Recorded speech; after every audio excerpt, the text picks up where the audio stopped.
All right, hi Year 10. Here's a little clip on our probability work. I'm currently using my son's large T-Rex thingo to hold my phone up so we can do this. It's pretty cool, I like it.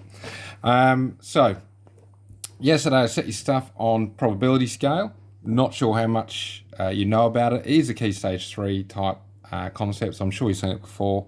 But here's a little quick recap on the things I really want you to understand about it.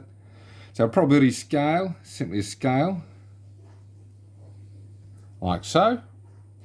And it just shows the chance of happening of any given event, from right down here at no chance to right up here at 100% going to happen. And so at a sort of level 1, 2, grade 1, 2 GCSE grade level, they just ask you to use words to describe locations on here. So we might say, some people say right at the start you've got no chance, 0 chance. So the number 0 is always good. 0 chance happening, but 0 chance we tend to say is impossible. That's the word you really want to use. It's impossible. And way up the other end, a 100% chance it's definitely going to occur. It's certain is the word we want to use, and we use the number 1 for that, certain. Okay, and right in the middle, halfway along effectively. As a word, people like to say, well, it's an evens. It's evens or 50-50.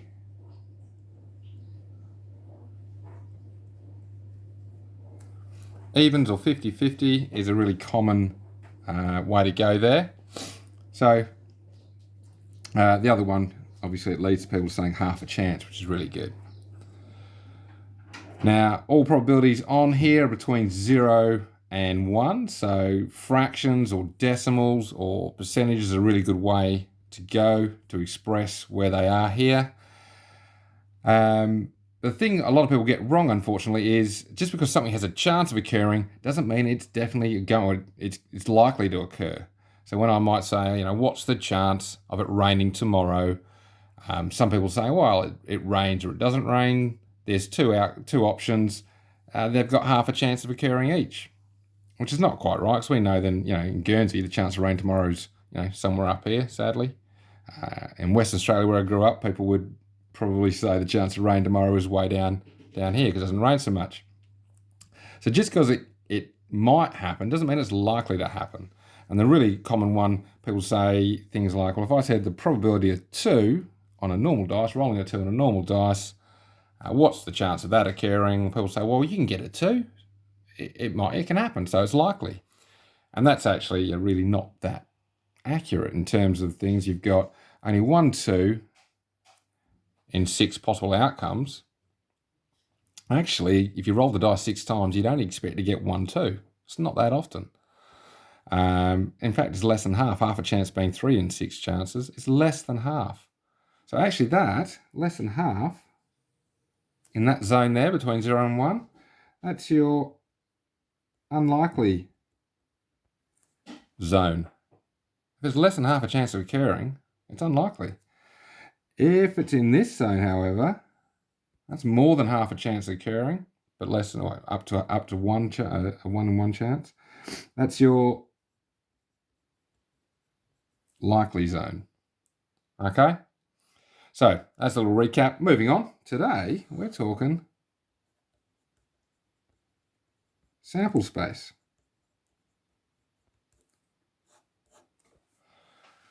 Talking sample space. Sample space is another one that commonly students get wrong when they're asked about it in an exam, mostly because they don't know what sample space actually means. So in the reality, it's very, very simple. It's just a list of all possible outcomes or combinations of outcomes for an event. So, like rolling a dice, rolling 2 dice, flipping 2 coins, these are sorts of things. So it's just a list of all possible outcomes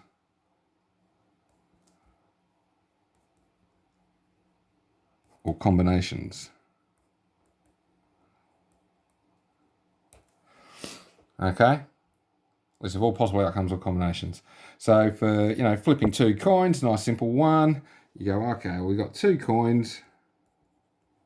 I could just write a simple list and probably get away with that without wasting too much time. I'd say, you can get a head and a head. And then I might go, well, you could get a head with a tail. Or I could get the reverse of that. I could get the tail, then the head, and I could get 2 tails. There's only 4 outcomes, so 4 combinations. So it's pretty quick. It's less quick when you've got more than a couple of options per thing. So rolling dice, 6 options per dice. There's a lot more results there, 36 in fact. So the other way I'd go about this is actually to set up a 2-way table. You've got 2 things happening. A 2-way table is really, really cool way to do it. So let's just go for...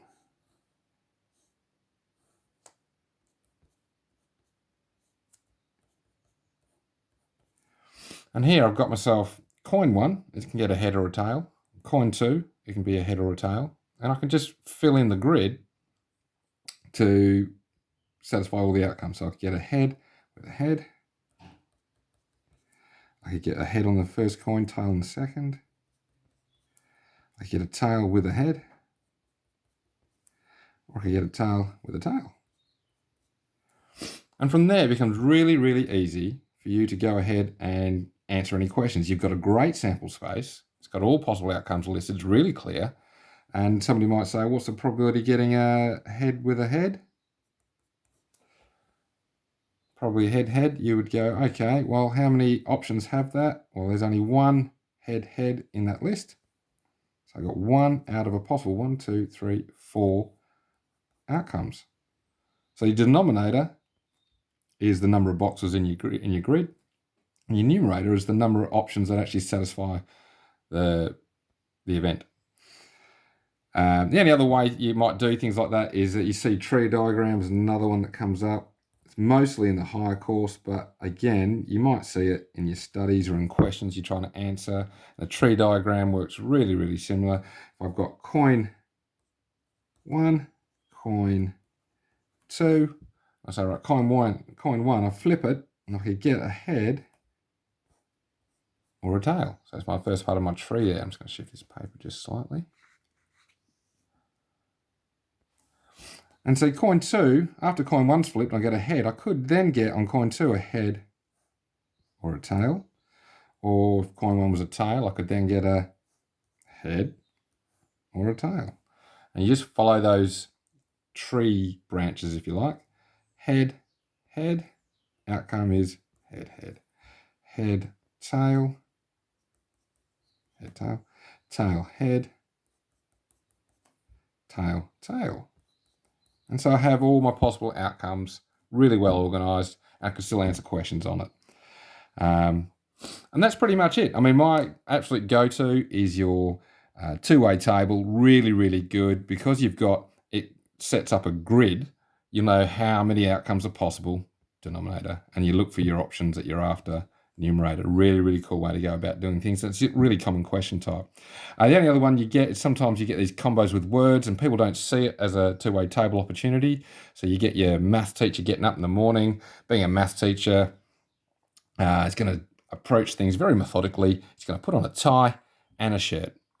And he's got a few combos going on here. So let's go for it. He's got himself a black tie. And he's got himself a grey tie.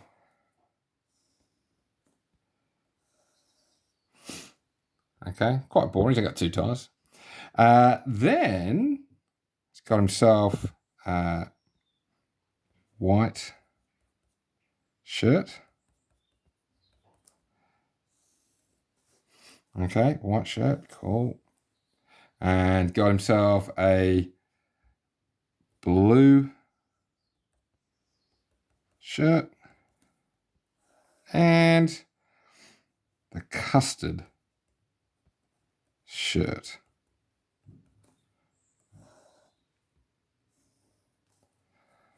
Okay.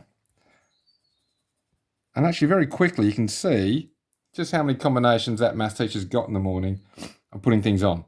So he could go for the white with black, white shirt, black tie. He could go blue shirt, black tie. He could go the custard shirt, black tie, white shirt, grey tie, a blue shirt, grey tie, and custard shirt, grey tie. I'll just use abbreviations and make it easy for myself. Now, being a maths teacher, he's like thinking, wow, what if I was to select these things at random? Totally at random. And so, okay, what's the chance if I was to randomly select things? Because I'm not good at picking fashionable items, I just want to do this just totally mathematically. I'm going to close my eyes, grab a shirt, grab a tie, and what is the chance that I would end up with a custard shirt on today? Chance of custard shirt. So probability, custard shirt. I'd go through my list and go, oh yeah, custard, no other custards. That's 2 custards out of a total 1, 2, 3, 4, 5, 6 options. Okay, which you could simplify to a third, but with probabilities, quite often just handier to keep them with the denominator showing the number of outcomes. Okay, you could actually say, well, what's the chance that I don't wear a black tie? Black tie, not. Probably I don't wear a black tie. Well, how many? Well, 3 of them have a black tie, which means I have got a 3, whatever's left over, 3 in 6 chance of not wearing a black tie today. And that's pretty much it. So what I'm going to want you to do, guys, is there's a sample space worksheet to go with this. You go through, some of the tables are provided for you. Sometimes they ask you to list. You make that choice yourself whether or not you want to set up a table or a basic list. I would always go with the tables, a much better way to go in general. And typically, once you've made your sample space, your table or your list, they'll ask you to start answering questions based on what's in the thing. Okay? And yeah, good luck. I'll see how you go with it.